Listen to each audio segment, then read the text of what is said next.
case I have not met you, and most of you, I've at least sort of, you've seen me if I haven't seen you today, but in case I haven't met you, my name is Father John Johnson. Have been a priest for this diocese for the last 17 years and some change. And of course, this was my first assignment. I was sort of getting lost trying to get here from the parish office, and I'm really, my sense of direction is pretty bad.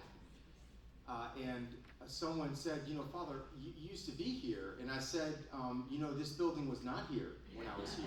Like, that's how long ago it was.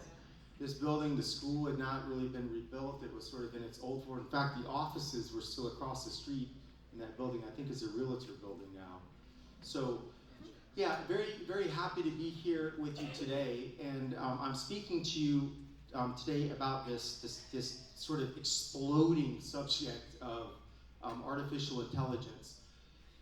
I have to say that I'm a little bit intimidated to kind of give you a 5-minute, 10-minute overview of what artificial intelligence actually is, what it purports to be, let's say, and then to reflect with you maybe in a critical way about a culture that one has to acknowledge is sort of saturated with a technocratic mentality, right? And we'll talk about that, and then perhaps to propose thinking with the mind of the church and also her own reflection on this. We actually have a document, a dicasteral document, issued as a joint statement from 2 different offices in Rome and undersigned by Pope Francis. That gives us some things that we need to be thinking about when it comes to artificial intelligence. And I kind of put that in brackets, artificial intelligence, and I'll explain to you why in a few moments. So I have to also say I'm not an expert in artificial intelligence. I'm not a computer scientist or a data analyst or specialist. In fact, though I have a kind of a love-hate relationship, I would say, with modern technology. And what I mean by that is not that I get frustrated with it, but I find that my life is very distracted with it. It sort of saturates, it sort of routs me if I don't really take a kind of stand against it, or to cut my time off, or to sort of get lost in that doom scroll, or watching car crash videos in Russia on YouTube. I think that's a very male-tending thing to do on YouTube. And in fact, actually, there's something to that there's a kind of immediate fascination that little boys tend to have when it comes to technology, manipulation, the things around them, whereas perhaps it wouldn't come as a surprise. This is just in the main, on the whole, that little girls are more interested in people and relationships. So just to kind of acknowledge that from the outset, that this is, there's a kind of something that happens even from early childhood, where you can see a kind of tendency in the boy to be fascinated with things and how they work, and building, and all the rest. And little girls, once again, sort of have this disposition that's naturally relational, actually. So, but we're all prevailed upon by modern technology and its most recent iteration, artificial intelligence. If it's the case that you have felt like AI is all over the place, and not just sort of in science fiction right now, but also that it's sort of exploded onto the scene, if you felt like that's happened in maybe the last 3 years, you're not wrong. There's what's being coined now as a decisive moment in history called the AI boom, right? Which started in the early 2010, and kind of came to a high water mark, and it's continuing to rise, so right as we speak. This AI boom really gets going in the early 2020s. So what is artificial intelligence? The concept of artificial intelligence, or AI, we've been thinking about it a long, long time now. I mean, you don't have to take my word for it, just to consider in the imaginations, let's say, of those who have been involved in screenwriting and also in movies. We actually have a movie right now called, just straight up called AI, right? That was back in the, let me just find this list here. Back in the early 90s, a Steven Spielberg film written by Stanley Kubrick, Artificial Intelligence. Just consider a few of these movies in popular culture that you might be familiar with. So beginning back in 1979 with the launch of the Alien franchise, Mother is the name of the computer. Even before that, more famously, I should really start with this, which is a great movie, not by contrast to Alien perhaps, 1968, 2001, A Space Odyssey, right? That was built up and around the whole idea of a self-aware computer named HAL, right? What was it, the HAL 3000 or 2000? 2000? Okay. Yeah, I'm just going to go through this list just to see how much it saturates our imagination. Not every movie here, but maybe just the high marks. How about Terminator, right? And Skynet. Skynet becomes self-aware on such and such a date, launches a nuclear strike, which ends up in this post-apocalyptic world, a dystopian future, and we have time traveling and all sorts of stuff. But the protagonist at the center, the heart of that story is Skynet, the rise of Skynet. We should learn our lessons just by virtue of what we, sort of perhaps see and read about on the television screen or in fiction itself. This continues. Star Trek, Generations, Ghost in a Shell, the Netflix series Altered Carbon, Lost in Space, 1998. All of the Star Wars movies are kind of just presupposing already. See, I got you, Bob. Yep, got it in there. So he wanted me to mention Star Wars. He's wondering how I'm going to work in J.R. Tolkien, which is he's amazingly clean of all modern technology and forms of modern technology, actually, except for the bad guys who use a kind of biomechanism to propagate the evil race of the orcs. The Matrix, a classic, right? You have the rise of the machines, like various versions of this happening. Just the science fiction genre in general, almost, if you think on it, there's very few movies that don't, in some way or another, presuppose a super intelligent sort of consciousness that's artificial, that is to say, made by man, and somehow got out. Very often it gets out from under him, in a manner of speaking, and becomes, instead of a servant to the human estate, it becomes the enemy of the human estate. So this concept of artificial intelligence goes way, way back. That's number one. So with even just robot movies, right? And whether or not a robot is alive, right, is this question. And we have a kind of fascination with that, actually. It's very often a central question in various iterations of science fiction literature and movies. I might also add that by far and away, the science fiction genre is the most influential in popular culture. I mean, just like by multiple, like exponentially more influential.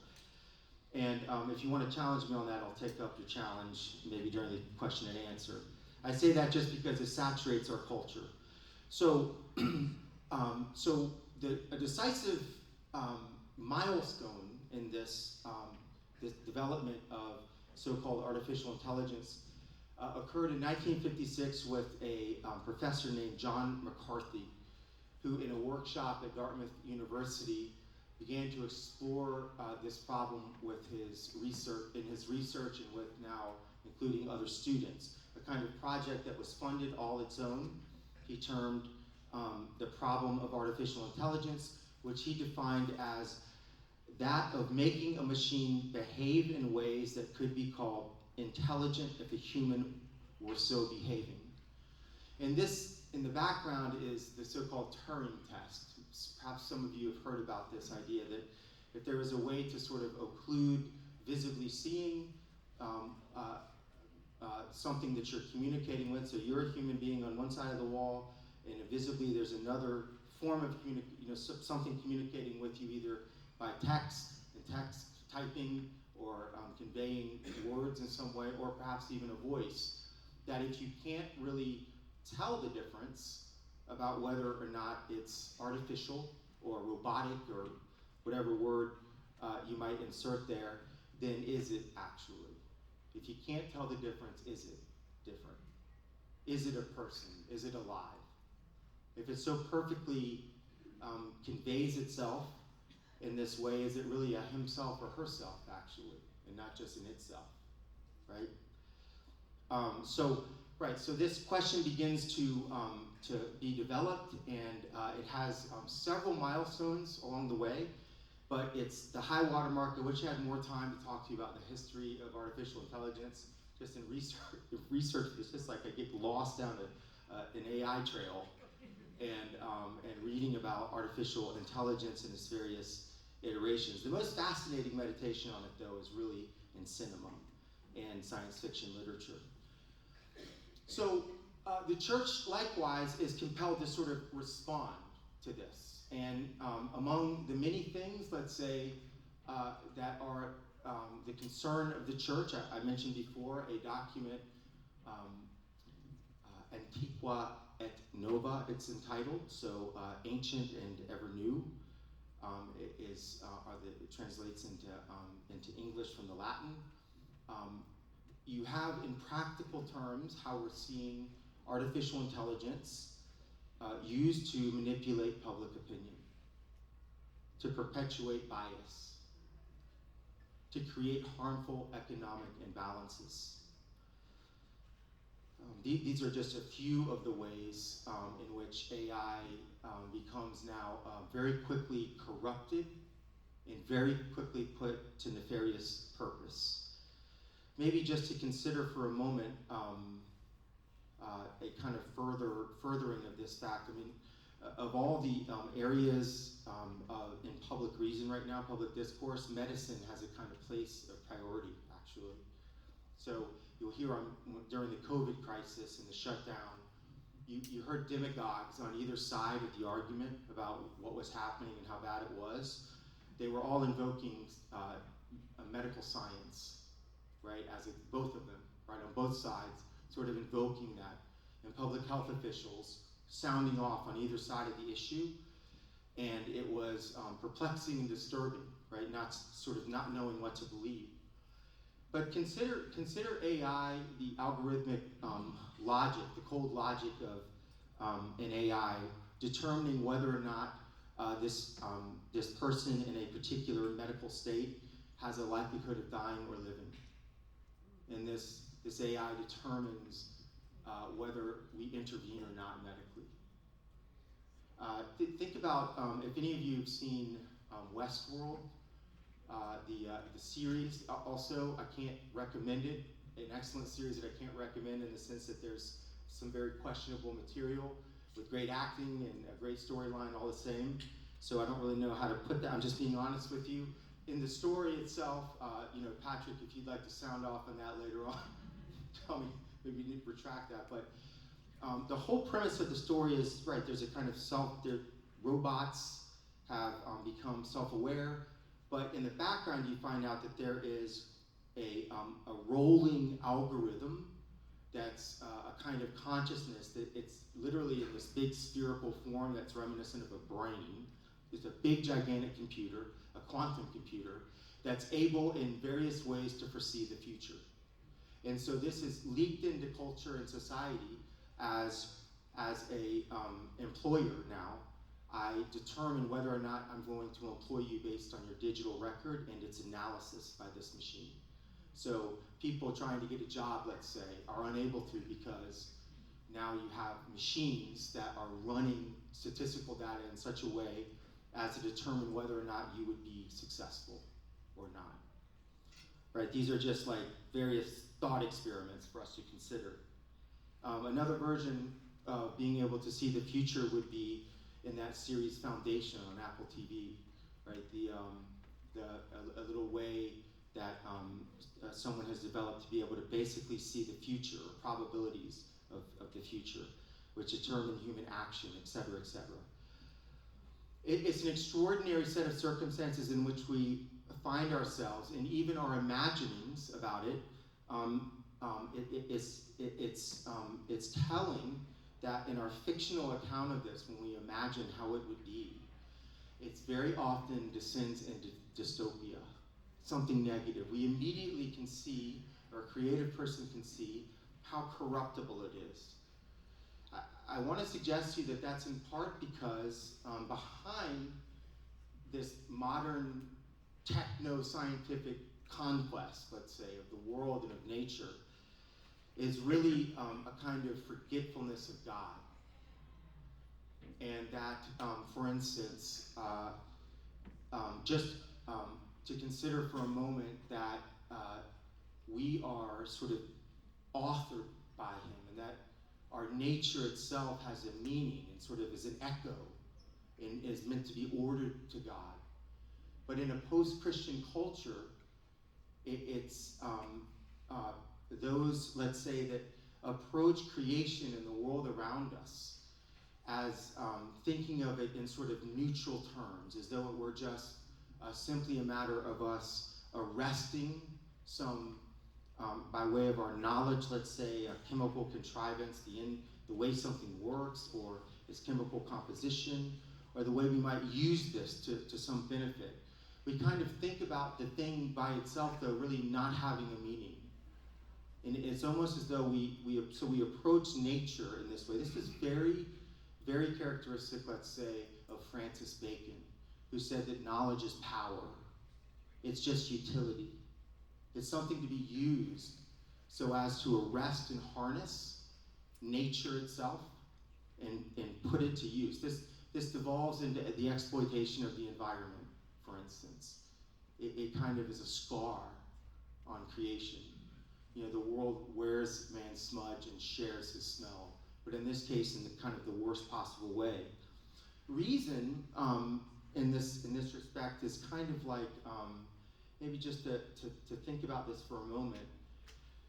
Human reason is given to us as a faculty, right? A special faculty by God to probe the world around us. But in a view where God's no longer sort of in the picture, so God, in essence, the sort of Nietzsche's battle cry in Western Europe, God is dead.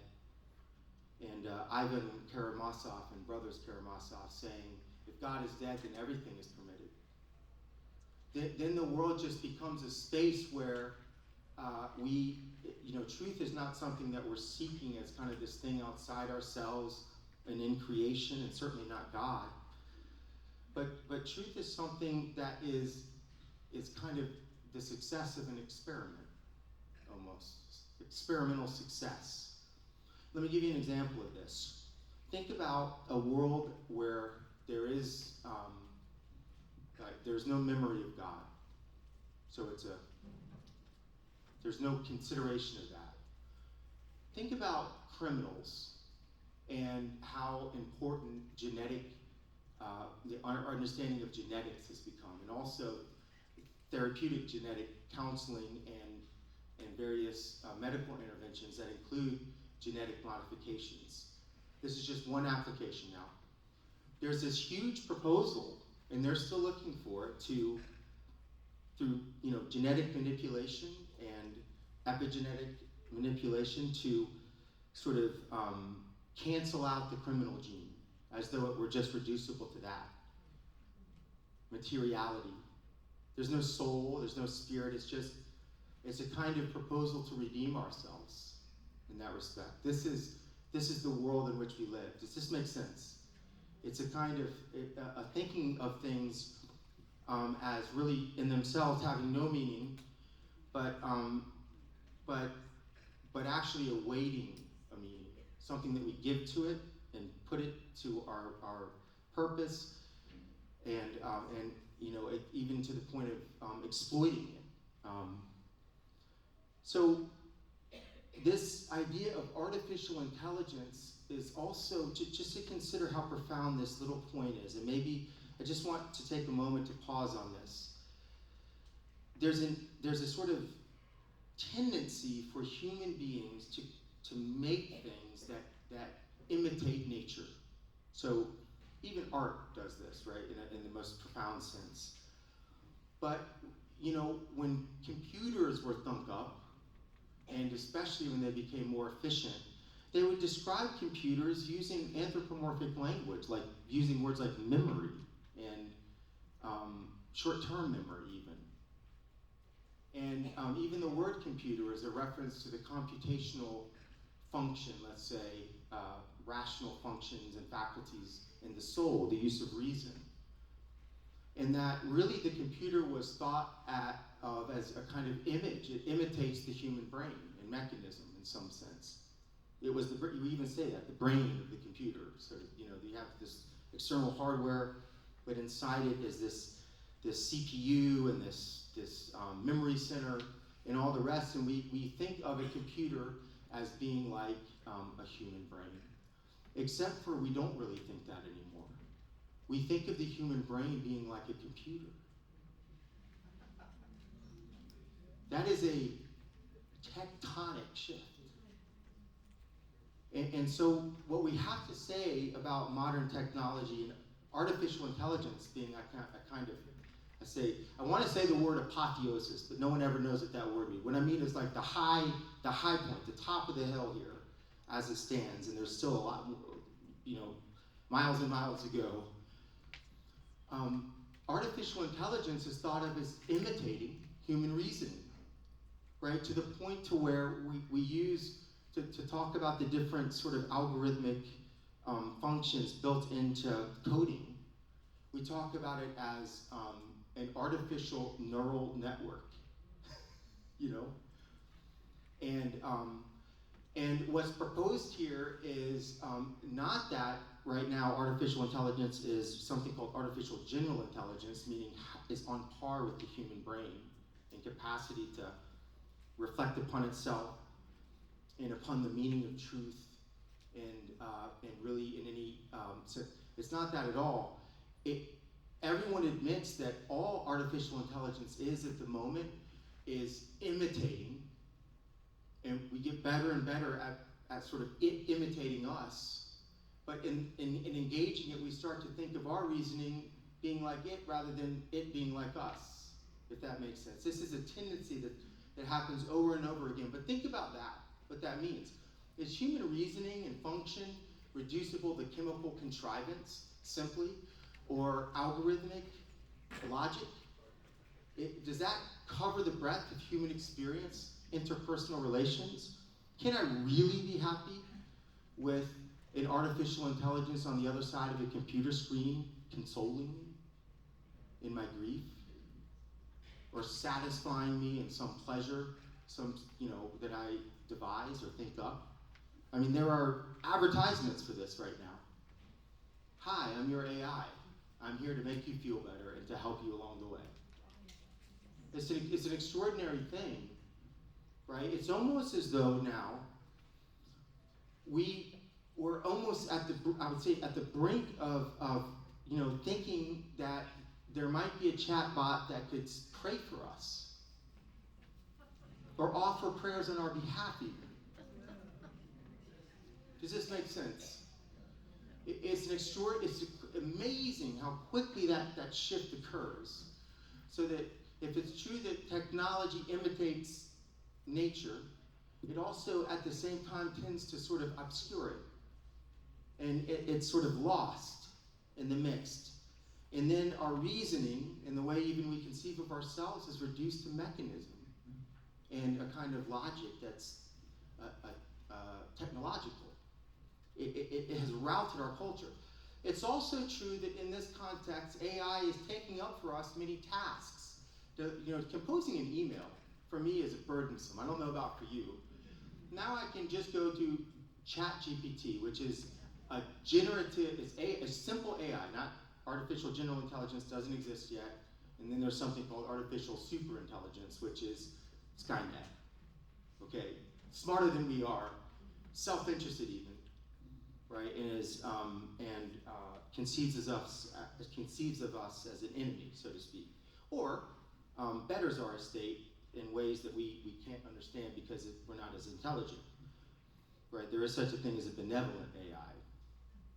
So back to the point, ChatGPT uses large language models and also has the capacity to generate images and so on. It's a very powerful AI. And it can, I can put in a few words, give it some direction, and it generates an email for me, or by the way, this entire talk. In fact, I could have just made an AI deepfake of myself giving you the talk. I could have zoomed in. We know how that sort of unsettling that is, to consider that. And all of that is based on a kind of imitation. It is not human intelligence, anything approaching it. It's an imitation of human intelligence, has no capacity to reflect. It can imitate the reflection upon the deeper questions in life, but only in a superficial way. We allow things to think for ourselves right now that have no capacity for thought, not in the true sense, or reflection, to speak for us when they have no capacity to think about what they're doing. It's an extraordinary set of circumstances we find ourselves. Here's the stark question that I pose to you. At best, modern technology constitutes, in varying ways, some progress and a lot of regresses. Here's my metric for that. How, at the end of the day, does this cell phone conduce to my joy, my happiness, and full flourishing? How is it, at the same time, a challenge to those things? How has this made my life any better, actually? When was it, because I was born in 1979, that I realized I needed one? What was the world before it? And was it happier? Yeah, so all the old people don't know how to use AI.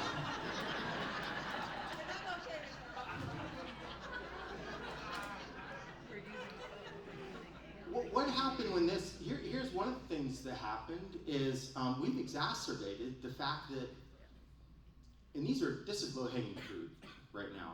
This is like red meat. But college freshmen already struggled to write.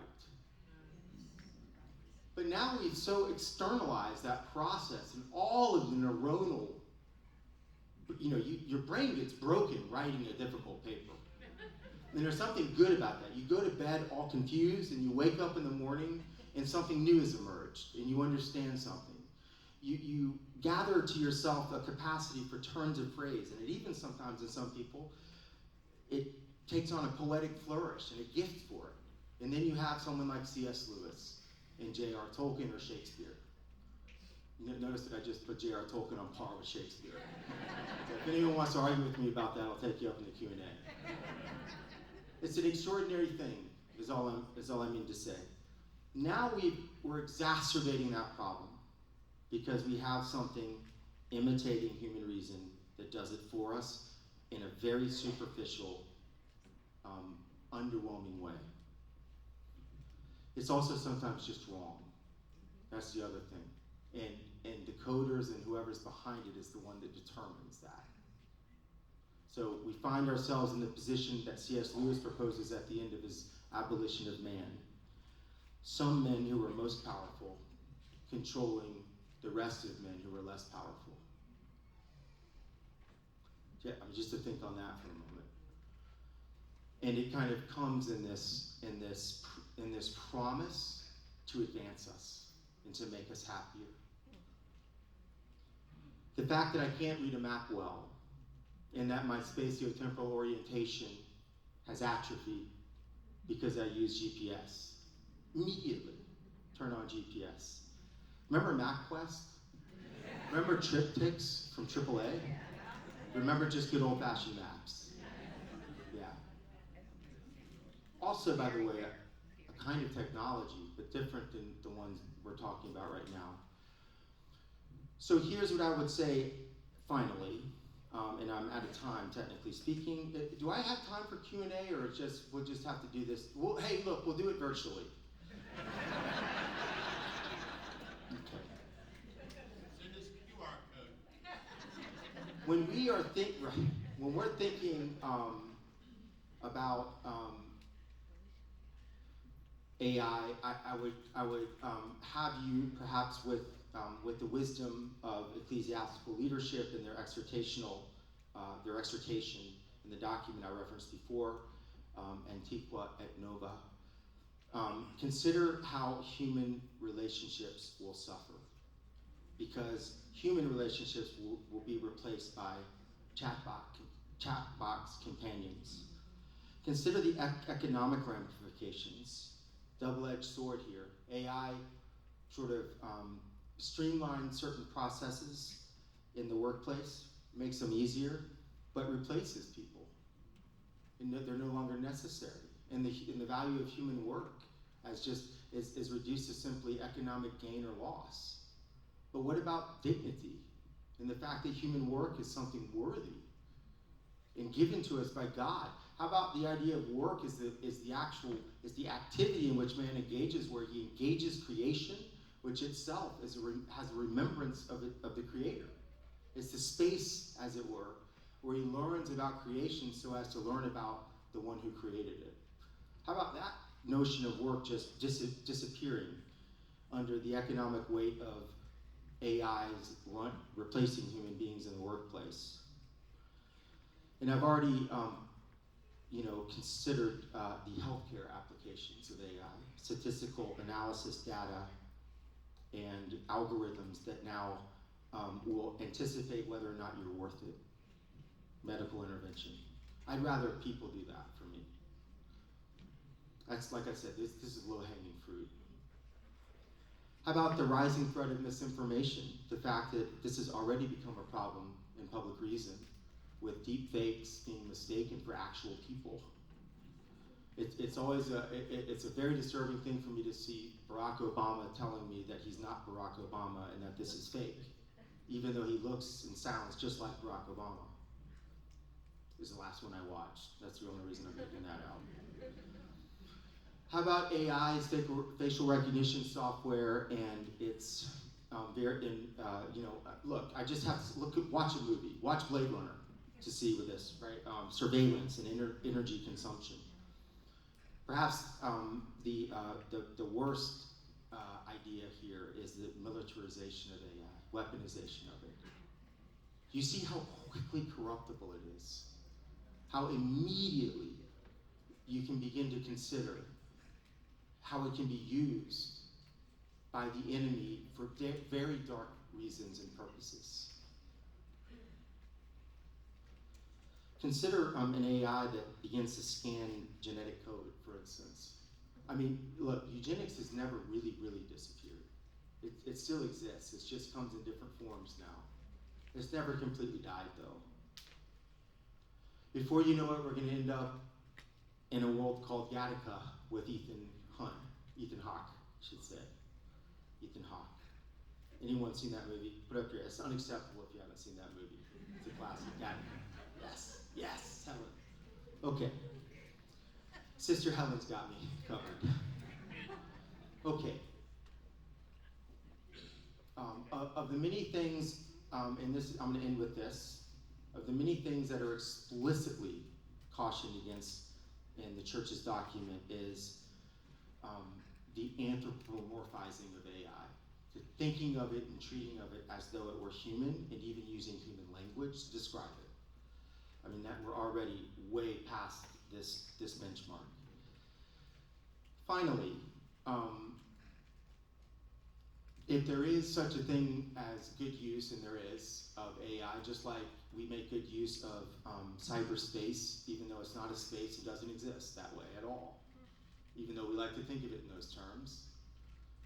Even though when I FaceTime you, I'm not really seeing your face, I'm seeing an image of your, all these things, right, that we like to think of as ways in which technology sort of, it creates a problem, and then there's a technological patch to solve that problem, and it's just on and on and on, actually. You can't exist in the world without advancing it. So there is such a thing as using it, just like we use cyberspace and the internet, by balancing, using it for good, in a way that's consistent with human flourishing, an ethical path forward. I think that this is more hopeful, perhaps, than we like to admit. But nonetheless, we have to utilize it not as a master of humanity, but as a servant to humanity. Not as something proposing the goals, but in service to some goal that is noble. And I wish I had more time to talk, but we have to conclude here. And with that, I'll just ask you to join me in prayer as we say together, glory be to the Father, and to the Son, and to the Holy Spirit, as it was in the beginning, is now, and ever shall be, world without end. Amen. Father, Son, and Holy Spirit, amen. Listen, guys, God bless you all. Have a great day.